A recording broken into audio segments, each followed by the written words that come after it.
السلام عليكم ورحمة الله وبركاته. الحمد لله والصلاة والسلام على رسول الله وعلى آله وأصحابه عباد الله، أما بعد. فقد قال الله تعالى في كلامه القديم الفرقان المجيد: أعوذ بالله من الشيطان الرجيم، بسم الله الرحمن الرحيم. لقد كان لكم في رسول الله أسوة حسنة. صدق الله العظيم. عن معاذ بن جبل رضي الله عنه أنه قال: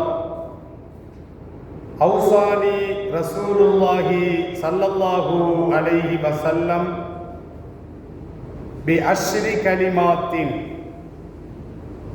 فقال رسول الله صلى الله عليه وسلم: لا تشرك بالله وإن قتلت وحرقت، أو كما قال عليه الصلاة والسلام.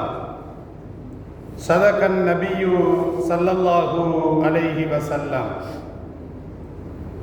அளவற்ற அருளாளன், நிகரற்ற நிறைந்த அன்பாளன்,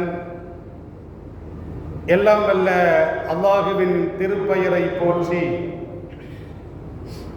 அகில உலகத்திற்கு அற்புடையாக அருளப்பட்ட அண்ணல் நபிகள் நாயகம் ஸல்லல்லாஹு அலைஹி வஸல்லம் அவர்களை போற்றி எனது உரையை ஆரம்பம் செய்கின்றேன்.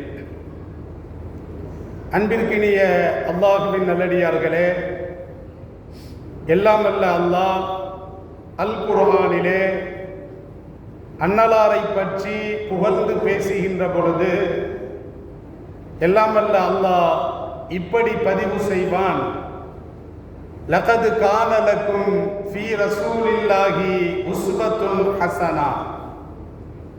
நிச்சயமாக உங்களுக்கு அல்லாஹ்வுடைய தூதர் முஹம்மது நபி ஸல்லல்லாஹு அலைஹி வஸல்லம் அவர்களிடத்திலே ஓர் அழகிய முன்மாதிரி இருக்கிறது என்று எல்லாம் வல்ல அல்லாஹ் அல் குர்ஆனிலே பதிவு செய்கிறான். அந்த அடிப்படையிலே ஸல்லல்லாஹு அலைஹி வஸல்லம் அவர்கள் சஹாபாக்களுக்கு முன்மாதிரியாக திகழ்ந்தார்கள், தமது மனைவிமார்களுக்கு முன்மாதிரியாக திகழ்ந்தார்கள். ஒட்டுமொத்த உலகத்தில் வாழக்கூடிய அனைத்து முஸ்லிமான ஆண்களுக்கும் பெண்களுக்கும் ஸல்லல்லாஹு அலைஹி வஸல்லம் அவர்கள் முன்மாதிரி மனிதராக, ஒரு மாமனிதராக இந்த உலகத்தில் திகழ்ந்தார்கள் என்பதிலே எவ்வித சந்தேகமும் கிடையாது. ஸல்லல்லாஹு அலைஹி வஸல்லம் அவர்கள் அழகிய வழிகாட்டுதல்களை தம்மை முன்னிலைப்படுத்தி முன்மாதிரியாக கொண்டு எம்பெருமான் ஸல்லல்லாஹு அலைஹி வஸல்லம் அவர்கள் இந்த உலகத்தில் வாழ்ந்து காட்டினார்கள். பல சந்தர்ப்பங்களிலே தமது தோழர்களுக்கு பலவிதமான அட்வைஸுகளை, பலவிதமான அறிவுரைகளை எம்பெருமான் ஸல்லல்லாஹு அலைஹி வஸல்லம் அவர்கள் தமது தோழருக்கு பகிர்ந்து கொண்டார்கள், அறிவித்துக் கொண்டார்கள். அது ஹதீஸ் ஷரீஃபிலே பதிவு செய்யப்பட்டிருக்கிறது. அஹ்மது எனும் நபிமொழி தொகுப்பிலே 22,075வது ஒரு நபிமொழியாக பதிவு செய்யப்பட்ட ஒரு ஹதீஸ். முஆத் இப்னு ஜபல் ரலியல்லாஹு அன்ஹு அவர்கள் தெரிவிப்பார்கள். அவர்கள் சொல்லுகின்ற பொழுது, அவுசானி ரசூலுல்லாஹி ஸல்லல்லாஹு அலைஹி வஸல்லம் பி அஷ்ரி கலிமாத்தின். எனக்கு அல்லாஹ்வுடைய தூதர் முஹம்மது நபி ஸல்லல்லாஹு அலைஹி வஸல்லம் அவர்கள் 10 கலிமாக்களை கொண்டு 10 வாக்கியங்களை கொண்டு எனக்கு ஸல்லல்லாஹு அலைஹி வஸல்லம் அவர்கள் அறிவுரை பகர்ந்தார்கள், அட்வைஸ் கூறினார்கள் என்று முஆத் இப்னு ஜபல் ரலியல்லாஹு அன்ஹு அவர்கள் தெரிவிப்பார்கள். முதலாக நபி ஸல்லல்லாஹு அலைஹி வஸல்லம் அவர்கள் தமது அன்பு தோழர் முஆத் இப்னு ஜபல் ரலியல்லாஹு அன்ஹு அவர்களை பார்த்து சொல்லுவார்கள், லா துஷ்ரிக் பில்லாஹ், முஆத் அவர்களே, நீர் அல்லாஹ்விற்கு ஒருபோதும் இணை கற்பிக்காதீர். ஸல்லல்லாஹு அலைஹி வஸல்லம் அவர்கள் சொல்றாங்க. அப்ப அல்லாஹ்விற்கு இணையாக இந்த உலகத்தில் ஒரு பொருளை நிறுத்த முடியுமா? ஒரு பொருளை கற்பனை செய்து பார்க்க முடியுமா? அல்லாஹ் அல் குர்ஆனிலே சொல்லுகின்ற பொழுது, லைஸ கமிஸ்லிஹி ஷை, அவனை போன்று இந்த உலகத்தில் எதுவுமே கிடையாது.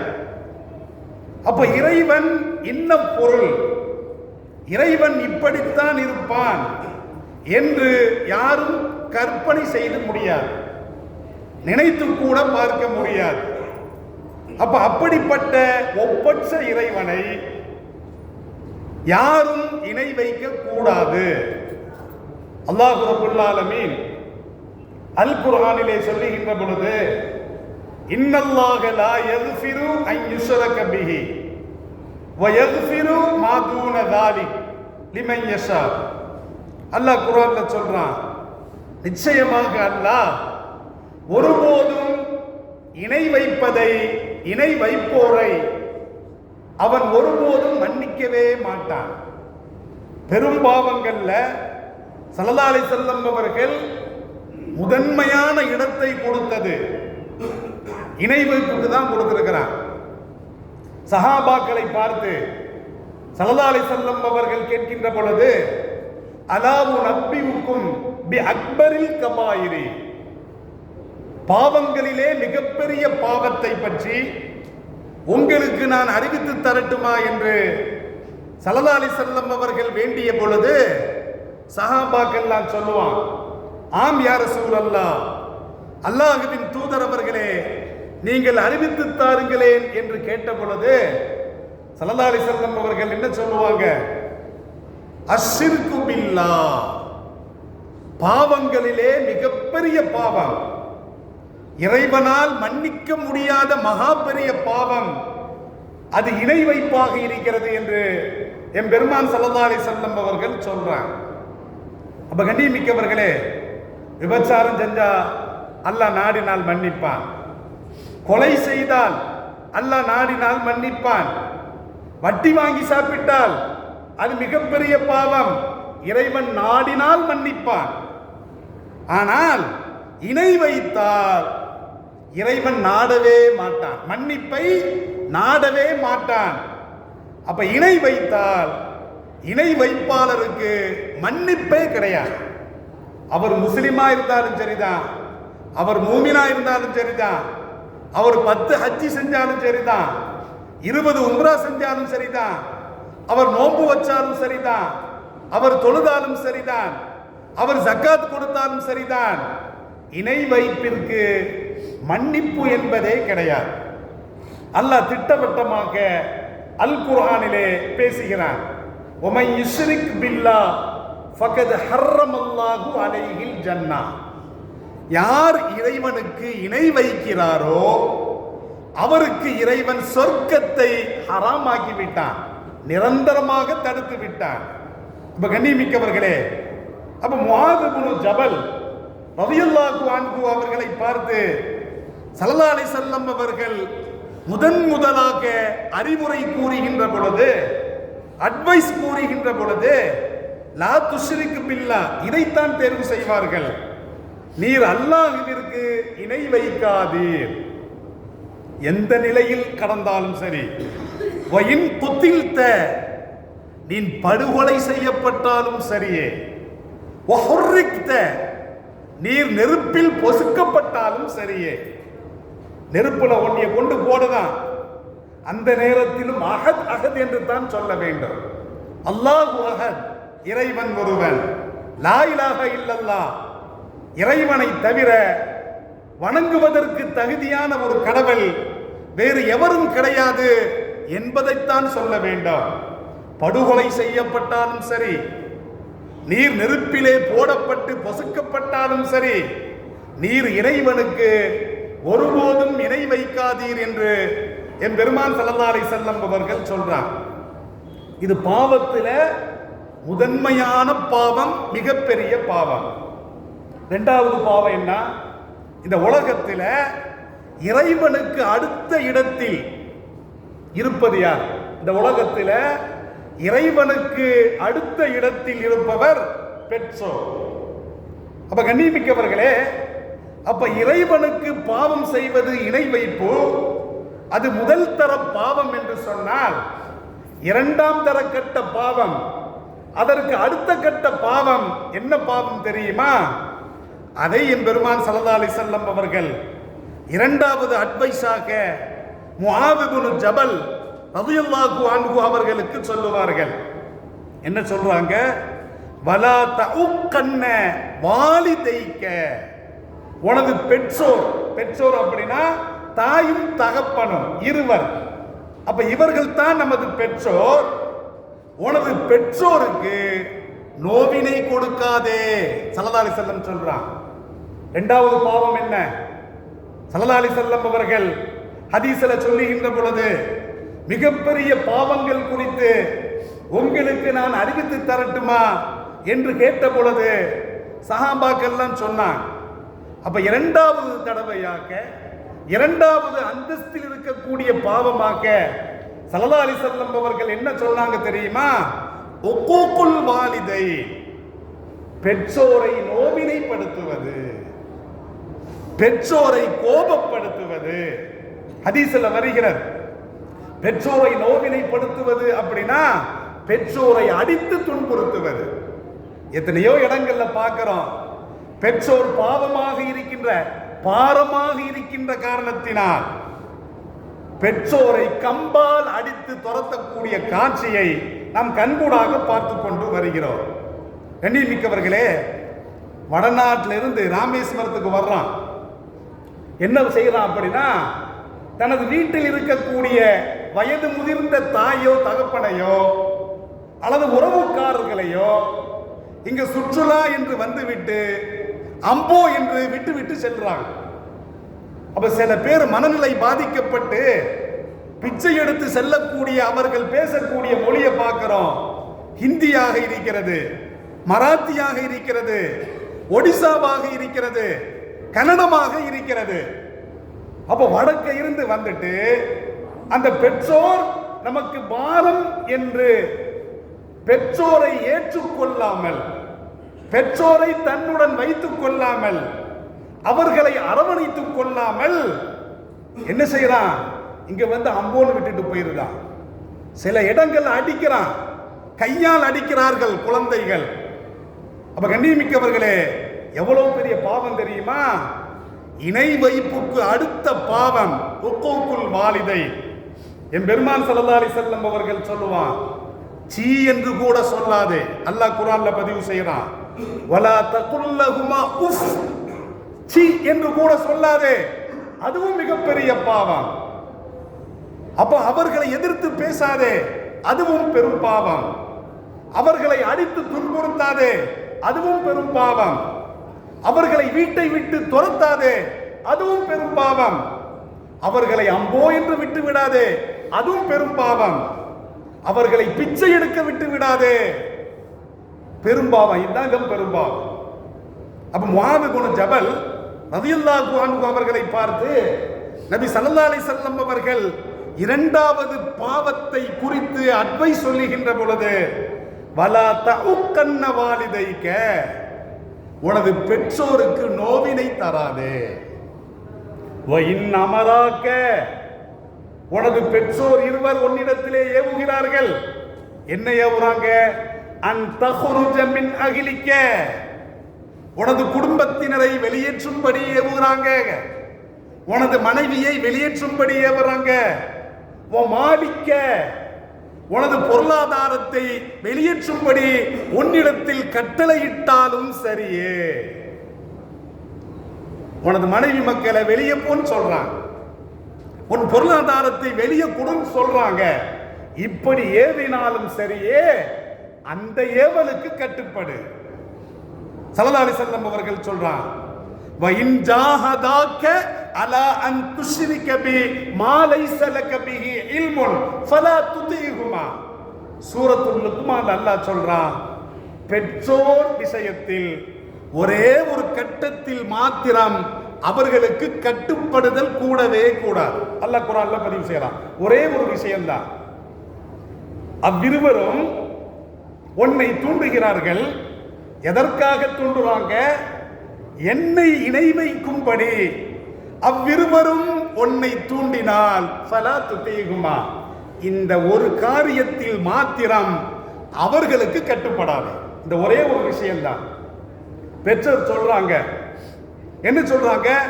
கொடிமரத்தை துட்டு கும்பிடுன்னு சொல்றாங்க. அப்ப பெற்றோர் சொல்றாங்க, என் காலில் விழுந்து கும்பிடு, ஆசி வாங்குன்னு சொல்றாங்க. இந்த ஒரு விஷயத்தில் மாத்திரம் பெற்றோருக்கு நீ கட்டுப்படவே படாதே. அல்லாஹ் குர்ஆன்ல பதிவு செய்யறான், வஸாஹிபுஹுமா ஃபித் துன்யா மஅரூஃபன், உலக காரியங்களில் நன்மையான விஷயங்களில் அவர்களோடு அரவணைத்து செல்லுங்கள். அல்லாஹ் குர்ஆன்ல சொல்றான். அஸ்மா ரலியல்லாஹு தஆலா அன்ஹா அவர்கள் ஸல்லல்லாஹு அலைஹி வஸல்லம் அவர்களிடத்திலே வந்து, அல்லாஹ்வின் தூதர் அவர்களே, எனது தாயார் இது நாள் வரைக்கும் அவர் இஸ்லாத்தில் இணையவில்லை, அவர் முஸ்லிமாக இருக்கவில்லை, ஆனால் அவர் என்னை தேடி என் வீட்டிற்கு வருகிறார், அவரை வரவேற்கவா, அடித்து துரத்தி அனுப்பவா, வெளியே அனுப்பவா அப்படின்னு கேட்ட பொழுது ஸல்லல்லாஹு அலைஹி வஸல்லம் அவர்கள் என்ன சொல்றாங்க? அவர் இஸ்லாத்திற்கு வரவில்லை என்றாலும் பரவாயில்லை, உலக காரியங்களில் அவர்களை நீங்கள் அரவணைத்துக் கொள்ளுங்கள், அவர்களை வரவேற்றுக் கொள்ளுங்கள் என்று எம்பெருமான் ஸல்லல்லாஹு அலைஹி வஸல்லம் அவர்கள் அஸ்மா ரலியல்லாஹு தஆலா அன்ஹா அவர்களுக்கு சொல்லுவார்கள். அப்ப பாவத்தில் இரண்டாவது பாவம் என்ன பாவம்? பெற்றோருக்கு நோவினை தருவது. அடித்தால் நோவினை, வசைபாடினால் நோவினை, முகம் சுளித்தால் நோவினை, சீ என்று சொன்னால் நோவினை, வெளியே போ, என் வீடு அப்படின்னு சொன்னால் நோவினை, உனது நல்லறங்கள் பாலாகிவிடும். அப்ப கண்ணியமிக்கவர்களே, அல்லாஹ்விற்கு அடுத்த இடம் இந்த உலகத்தில் பெற்றோர். அதே போன்று இரண்டாவது பெரிய பாவம், இணை வைப்பிற்கு அடுத்த பாவம் பெற்றோருக்கு நோவினை கொடுப்பது. அவர்கள் என்ன சொன்னாலும் கட்டுப்பட்டு நடக்க வேண்டாம், இணை வைப்பை தவிர என்று எல்லாம் வல்ல அல்லாஹ் அல் குர்ஆனிலே பதிவு செய்கிறான். மூன்றாவதாக ஸல்லல்லாஹு அலைஹி வஸல்லம் அவர்கள் முஆத் இப்னு ஜபல் ரலியல்லாஹு அன்ஹு அவர்களை பார்த்து சொல்லுகின்ற பொழுது, வலா தத்ருகன்ன ஸலாத்தம் மக்தூபத்தன் முத்தஅம்மிதன், கடமையான தொழுகையை வேண்டுமென்றே விட்டு விடாதே. ஸல்லல்லாஹு அலைஹி வஸல்லம் அவர்கள் சொல்றாங்க, தொழுகையை விடுறதுக்கு ரெண்டு இது இருக்குது. தொழுகையை விடுறதுக்கு என்ன அப்படின்னா, ஒன்று மயக்கமாயிட்டான், அப்போ உணரே இல்லை, அப்போ தொழுகை விட்டு போகும். ரெண்டாவது தூங்கிட்டான், சுபுகு தலாம தூங்கிட்டான் ஒருத்தன், அப்போ அவனுக்கு அனுமதி. ஆனால் தொழுகை நேரத்தில் பள்ளிவாசல்ல தொழலாம், வீட்டில் தொழுகலாம், எங்கே வேண்டுமானாலும் தொழலாம். ஃபைனமா துவல்லு ஃபஸம்ம வஜ்ஹுல்லாஹ், நீங்கள் எங்கே உங்களுடைய முகத்தை திருப்பினோம் அங்கே அல்லாஹ் இருக்கிறான். இந்த பூமி முழுவதும் நம் சமுதாயத்திற்கு தொழும் இடமாக ஆக்கப்பட்டிருக்கிறது. இது சிறந்த ஒரு சிறப்பிற்குரிய விஷயம். அப்ப கடமையான தொழுகையை வேண்டுமென்றே விட்டு விடாதே. ஸல்லல்லாஹு அலைஹி வஸல்லம் அவர்கள் சொல்றான், யார் கடமையான தொழுகையை வேண்டுமென்றே விட்டு விட்டானோ ஃபகத் பரிஅத் மின்ஹு திம்மத்துல்லாஹ், அவரிடம் இருந்து அல்லாஹ்வுடைய பொறுப்பு நீங்கி விட்டது. அல்லாஹ்வுடைய பொறுப்பு என்னது? உனக்கு வாழ்வாதாரம் அளிப்பது, உனக்கு சாப்பாடு போடுறது, உனக்கு வேலை வாய்ப்பு தர்றது, உனக்கு கல்வியை தர்றது, உனக்கு மனைவியை அமைத்து கொடுப்பது, உனக்கு குழந்தை பாய்க்கம் கொடுப்பது, இது அல்லாஹ்வுடைய பொறுப்பு. எனக்கு வேலை வேண்டுமா, எனக்கு சாப்பாடு வேண்டுமா, நான் வயசுக்கு வந்துட்டா எனக்கு நல்ல மனைவி வேண்டுமா, நான் திருமணம் முடித்த பிறகு எனக்கு நல்ல குழந்தை வேண்டுமா, நல்ல வீடு வேணுமா, நல்ல வாகனம் வேணுமா, நல்ல சொத்து வேணுமா, யாருடைய பொறுப்பு? அல்லாஹ்வுடைய பொறுப்பு. இந்த உலகத்தில் வாழ வைப்பது, நீ வாழ்வதற்கு வாழ்வாதாரத்தை கொடுப்பது, அது அல்லாஹ்வுடைய பொறுப்பாக இருக்கிறது. நீ அல்லாஹ்வை மறந்து சென்றால் கடமையான தொழுகையை யார் வேண்டுமென்றே விடுகிறாரோ அல்லாஹ் இந்த பொறுப்பில் இருந்து நீங்கி விட்டான். அல்லாஹ்வுடைய பொறுப்பு நீங்கிருச்சு. உனக்கு ஏன்டா கொடுக்கணும்? நன்றி கெட்ட பயலுக்கு ஏன் சாப்பாடு கொடுக்கணும்? நன்றி கெட்ட பயலுக்கு ஏன் வேலை வாய்ப்பு கொடுக்கணும்? நன்றி கெட்டவனுக்கு ஏன் நல்ல மனைவி கொடுக்கணும்? நன்றி கெட்டவனுக்கு ஏன் நல்ல குழந்தைய கொடுக்கணும்?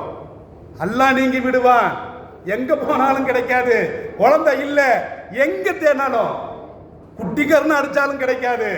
எல்லாமே இருக்குது, எல்லா தகுதியுமே இருக்கிறது. அல்லாஹ்வுடைய நாட்டம் வேணும். குழந்தை பெறுவதற்கு எல்லா தகுதியும் இருக்கிறது. அல்லாஹ்வுடைய நாட்டம் வேணும். அல்லாஹ்வை ஐஸ் பண்ணணும், அல்லாஹ்வை கூல் பண்ணணும், அல்லாஹ்வை சாந்தம் பண்ணணும், தொழணும், தொழுது அல்லாஹ்ட்ட கேட்கணும். இதைத்தான் என் பெருமான் ஸல்லல்லாஹு அலைஹி வஸல்லம் அவர்கள் முஆத் இப்னு ஜபல் ரலியல்லாஹு அன்ஹு அவர்களுக்கு சொல்லுவார்கள். நான்காவது ஒரு அட்வைஸாக ஸல்லல்லாஹு அலைஹி வஸல்லம் அவர்கள் சொல்லுகின்ற பொழுது, வலா தஷ்ரபன்ன ஹம்ரன், முஆத் அவர்களே மதுவை நீர் அருந்தாதீர். ஏனென்று சொன்னால் ஃபஇன்னஹு ரஅசு குல்லி ஃபாஹிஷத்தின், எல்லா பாவத்திற்கும் அதுதான் தாய், தலை என்று என் பெருமான் ஸல்லல்லாஹு அலைஹி வஸல்லம் அவர்கள் சொல்றான். நல்ல பாருங்க, 30 நாள் நல்ல நோன்பு வச்சிருப்பான். இந்த 30 நாள் நோன்பு வச்சுக்கிட்டு, நோன்பு வைக்காதவரும் தொழாதவரும் எல்லா இஸ்லாமியர்களும் நோன்பு வச்சிருப்பாங்க. எல்லாமே கட்டுப்பாடா இருப்பாங்க. பீடி குடிக்க மாட்டான், தண்ணி அடிக்க மாட்டான். நோன்பு முடிஞ்ச பிறகு டாஸ்மார்க்களை பார்த்தா கீவுல நிக்குது. இந்த சமுதாயம் நிற்கிறது. மறுநாள் கணக்கு எடுத்து பார்த்தா ரம்ஜான் பெருநாளை முன்னிட்டு 1000 கோடிக்கு மது விற்பனை பேப்பர்ல வருதா இல்லையா? ஒவ்வொரு பண்டிகை மறுநாளும், தீபாவளியாக இருக்கட்டும், பொங்கலாக இருக்கட்டும், பக்ரீத் பெருநாளாக இருக்கட்டும், ரம்ஜானாக இருக்கட்டும், 1000 கோடி 2000 கோடி மது விற்பனை ஆகிறது என்று சொன்னால், இஸ்லாமியர்களை சில பேர் நிரந்தரமா குடிக்கவே மாட்டான். சில குடிகார பையங்க இருக்கிறான், அவன் நோம்புக்கு குடிக்க மாட்டான். நோம்பு முடிஞ்ச பிறகு எல்லாத்தையும் மூட்டி வச்சுக்கிட்டு சரக்கு அடிக்க போயிருவான்.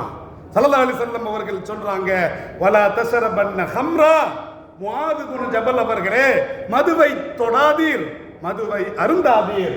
ஃபஇன்னஹு ரஅசு குல்லி ஃபாஹிஷா, எல்லா பாவத்திற்கும். தண்ணி உள்ள போச்சுன்னா, இந்த ஹம்ர் அப்படின்னா திரைன்னு அர்த்தம். அரபில ஹம்ரு மதுன்னு சொல்றாங்களா, அசல் வார்த்தை ஹம்ரு என்னது? திரை, அறிவுக்கு திரை. உள்ள போயாச்சுன்னா அண்ணன் யாரு, தம்பி யாரு, அக்கா யாரு, அம்மாவை கூட கற்பழிக்க போறான். பேப்பர்ல போடுதான். மகளை கற்பழிக்கிறான் ஒரு முஸ்லீம். தண்ணி அடிச்சுட்டு மகளை கற்பழிக்கிறான். அவளுக்கு தாய் கிடையாது, தான் மனைவி இறந்துட்டா. என்ன சொல்ற? எனக்கு தான் அனுபவிக்கிறது ஆள் இல்லையே. நடந்த விஷயம், பொய் சொல்லல.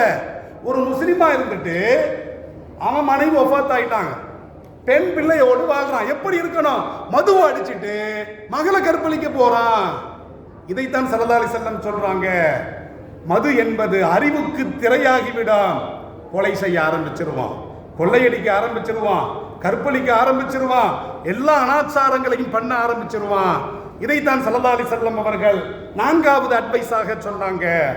5வது அட்வைஸாக முஆத் இப்னு ஜபல் ரலியல்லாஹு அன்ஹு அவர்களுக்கு ஸல்லல்லாஹு அலைஹி வஸல்லம் அவர்கள் சொல்லுகின்ற பொழுது, வ இய்யாக வல் மாசியத்த, உன்னை எச்சரிக்கை செய்கிறேன், பாவம் செய்வதையும் எச்சரிக்கை செய்கிறேன். ஸல்லல்லாஹு அலைஹி வஸல்லம் சொல்லிவிட்டு, ஃபஇன்ன பில் மாசியத்தி, நிச்சயமாக பாவத்தில் ஈடுபடுவது ஹல்ல சஹ்துல்லாஹ், அல்லாஹ்வுடைய கோபத்தை இறக்கி வைத்து விடும். பாவம் செய்யறான், பாவத்தை மறைக்கணும். நல்லா கவனிச்சுக்கணும். பாவம் செஞ்சிட்டோம், பாவத்தை செய்யறது பாவம், அந்த பாவத்தை பப்ளிசிட்டி பண்றது பாவம். சொல்லுவான், நேற்று நல்ல சரக்கு அடிச்சான், நல்லா இருந்துச்சு. இவன் சரக்கே அடிக்க மாட்டான், இவனை தூண்டி விடுற மாதிரி இருக்குது. நேற்று நான் விபச்சாரம் பண்ணேன் அப்படின்னு சொல்றான், அவனை தூண்டி விடுறது. பாவம் செய்யறது பாவம், பாவம் செஞ்சா மறைச்சிடணும். அல்லாஹ்வை மறைச்சிட்டான், நீ ஏன் பப்ளிசிட்டி பண்ற? அல்லாஹ்விடத்தில் பாவம் மன்னிப்பு கோரு, இனிமே அந்த பாவம் செய்ய மாட்டேன் அப்படின்னு. அப்ப பாவத்தை பற்றி பேசுவதும் பாவம். அப்ப கண்ணியமிக்கவர்களே, அப்ப பாவத்தை நான் எச்சரிக்கை செய்கின்றேன். ஸல்லல்லாஹு அலைஹி வஸல்லம் அவர்கள் சொல்றாங்க, பாவம் செய்கின்ற பொழுது அல்லாஹ்வுடைய கோபம் இறங்குகிறது. அல்லாஹ்வுடைய கோபத்தை எவனாலும் தாங்க முடியுமா? எவனாலையும் தாங்க முடியாது. என் பெருமான் ஸல்லல்லாஹு அலைஹி வஸல்லம் அவர்கள் சொல்றாங்க. ஆறாவது அட்வைஸாக முஆத் இப்னு ஜபல் ரலியல்லாஹு அன்ஹு அவர்களுக்கு ஸல்லல்லாஹு அலைஹி வஸல்லம் அவர்கள் சொல்லுகின்ற பொழுது, வஇய்யாக வல் ஃபிரார மினஸ் ஸஹஃபி, உன்னை நான் எச்சரிக்கை செய்கின்றேன், போர்க்களத்தில் புறமுதுகு காட்டி ஓடுவதை எச்சரிக்கை செய்கின்றேன். வஇன் ஹலக்கன் நாஸோ, போர்க்களத்தில் மக்கள் எல்லாம் செத்து மடிந்தாலும் ஒரு வீரன் என்ன செய்யணும் அப்படின்னா, அங்கே போராடி வீரமரணம் அடையலாம் அல்லது போராடி வெற்றி பெறலாம். ரெண்டு ஆப்ஷன் தான் போர்க்களத்தில். ஒன்னு போராடி வெற்றி பெறலாம் அல்லது போராடி வீரமரணம் அடையலாம். மக்கள் எல்லாம் செத்து கிடக்கிறாங்க அப்படின்னு ஒருத்தன் புறமுதுகி காட்டி ஓடினால் அதையும் ஸல்லல்லாஹு அலைஹி வஸல்லம் அவர்கள் சொல்றாங்க, போர்க்களத்தில் புறமுதுகி காட்டி ஓடுவது அதுவும் மிகப்பெரிய பாவம். பொய் பேசுவது போன்று, வட்டி வாங்குவது போன்று, விபச்சாரம் செய்வது போன்று, கொலை செய்வது போன்று போர்க்களத்தில் புறமுதுகு காட்டி ஓடுவது 7 பெரும் பாவங்களில் ஒரு பாவம் என்று எம் பெருமான் ஸல்லல்லாஹு அலைஹி வஸல்லம் அவர்கள் சொல்றாங்க. 7வது அட்வைஸாக ஸல்லல்லாஹு அலைஹி வஸல்லம் அவர்கள் சொல்லுகின்ற பொழுது ஸல்லல்லாஹு அலைஹி வஸல்லம் அவர்கள் சொல்றாங்க, வ இன் அஸாபன் நாஸ மௌத்தாத்துன், மக்களிடத்திலே ஒரு கொரோனா சொல்றோமா இல்லையா, காலரா வருகிறது, கடுமையான காலரா வருகிறது. அந்த காலராவில் மௌத்தாத்துன்னா பல மரணங்கள், லட்சக்கணக்கான பேரு அந்த கொடிய காலரா வியாதினால் மக்கள் மாண்டு போனால் நீ மிரண்டு போகக்கூடாது. அந்த இடத்திலே உறுதியாக இருக்க வேண்டும். எல்லாரும் ஓடிட்டா அவங்களை காப்பாத்துறது யாரு? அப்ப கண்ணியமிக்கவர்களை, இதுதான் இஸ்லாம் சொல்லி கொடுத்தது. கொரோனா சமயத்தில் எல்லாமே ஓடி போயிட்டான், இஸ்லாமிய இயக்கங்கள் தான் காப்பாற்றியது. கொரோனா நோயாளிகளை பார்த்தோமா இல்லையா? எனக்கு நோய் வந்துடும், விதி வந்தா சாக வேண்டியதான். ஸல்லல்லாஹு அலைஹி வஸல்லம் அவர்கள் சொல்றாங்க, பெரும் காலரா வியாதி, அப்ப மரணங்கள் சம்பவிக்கிறது. நீ அந்த இடத்தில் இருந்தால் உறுதியாக நில்லு. அந்த இடத்தில் இருந்து பாதிக்கப்பட்டவர்களுக்கு என்ன செய்யணுமோ அதை செய்ய. வெளியே இருந்தா உள்ள வராது. அதையும் இஸ்லாம் சொல்லுகிறது. வெளியூர்ல இருக்கிற உன் ஊர்ல காலரா, அப்ப இங்க வராத, இங்க இருக்கிற உன்னை காப்பாற்றுவதற்காக வேண்டி வெளியே போகாத என்று என் பெருமான் ஸல்லல்லாஹு அலைஹி வஸல்லம் அவர்கள் சொல்லிவிட்டு 8வது அட்வைஸாக ஸல்லல்லாஹு அலைஹி வஸல்லம் அவர்கள் சொல்வார்கள், வ அன்ஃபிக் அலா அஹ்லிக மின் தௌலிக, ஒரு குடும்பத்தார்களுக்கு தாராளமாக செலவு செய், கஞ்சத்தனம் பண்ணாதே. சில பேர் எவ்வளவோ கஞ்சத்தனம் பண்றான். கறி வாங்கி கொடுத்தா 100, 150 இப்படிதான் வாங்கி கொடுக்கறான். தொட்டு பார்க்கிறது. லியுன்ஃபிக் து சஅத்தின் மின் சஅத்தி, அல்லாஹ் தாராளமாக கொடுத்திருந்தால் குடும்பத்திற்கு தாராளமாக செலவு செய்யட்டும், அதுவும் நன்மை. என் பெருமான் ஸல்லல்லாஹு அலைஹி வஸல்லம் அவர்கள் முஆத் இப்னு ஜபலுக்கு சொல்லி காட்டுறாங்க. 9வது ஸல்லல்லாஹு அலைஹி வஸல்லம் அவர்கள் சொல்லுகின்ற பொழுது, வலா தர்ஃப அன்ஹும் அஸாக அதபன், ஒழுக்கத்தை கற்பிப்பதற்காக உங்களுடைய ஒவ்வொரு வீட்டிலும் ஒரு சாட்டை இருக்க வேண்டாம், ஒரு சின்ன கைத்தடி இருக்க வேண்டாம், அதை அகற்றி விடாது. ஸல்லல்லாஹு அலைஹி வஸல்லம் சொல்றான். இன்னைக்கு ஒண்ணுமே இல்லை, அதுக்காக வேண்டி பெல்ட்டை வச்சு பிள்ளைகளை அடிக்கிறது, சூடு போடுறது, அது இஸ்லாத்துல கூடவே கூடாது. அந்த கம்பை பார்த்தாலும் பயமா இருக்கணும், அடிச்சா கம்பு ஒடியணும். கம்பை பார்த்து பயம் இருக்கணும், அது ஓங்கி அடிச்சா கம்பு ஒடியணும். அப்ப பிள்ளைக்கு பயம் இருந்துட்டே இருக்கணும். தப்பு செஞ்சா அத்தா அடிப்பார், அம்மா அடிப்பாங்க. அப்ப இந்த கம்பை நீர் அகற்றி விடாத என்று என் பெருமான் ஸல்லல்லாஹு அலைஹி வஸல்லம் அவர்கள் சொல்லிவிட்டு இறுதியாக ஸல்லல்லாஹு அலைஹி வஸல்லம் அவர்கள் சொல்லுவார்கள், வஅஹிஃபுஹும் ஃபில்லாஹ், அல்லாஹ்வுடைய விஷயத்தில் உமது குடும்பத்தாரை பயமுறுத்துவீராக, அச்சமூட்டி எச்சரிக்கை செய்வீராக என்று என் பெருமான் ஸல்லல்லாஹு அலைஹி வஸல்லம் அவர்கள் சொல்லுவார்கள். ஆகவே கண்ணியமிக்கவர்களே, அழகிய இந்த உபதேசம், அழகிய 10 அட்வைஸ் முஆத் இப்னு ஜபல் அவர்களுக்கு ஸல்லல்லாஹு அலைஹி வஸல்லம் அவர்கள் சொன்னாலும் எல்லா முஸ்லிம்களுக்கும் இது பொருந்தும். இப்படிப்பட்ட இந்த 10 அட்வைஸ்களை கேட்டு ஏற்று வாழ்வில் வெற்றி பெறுவோமாக. வாஹிர் தஹ்வானா அனில் ஹம்துலில்லாஹி ரப்பில் ஆலமீன். வஸ்ஸலாம். அஸ்ஸலாமு அலைக்கும் வரஹ்மத்துல்லாஹி வபரகாத்துஹு.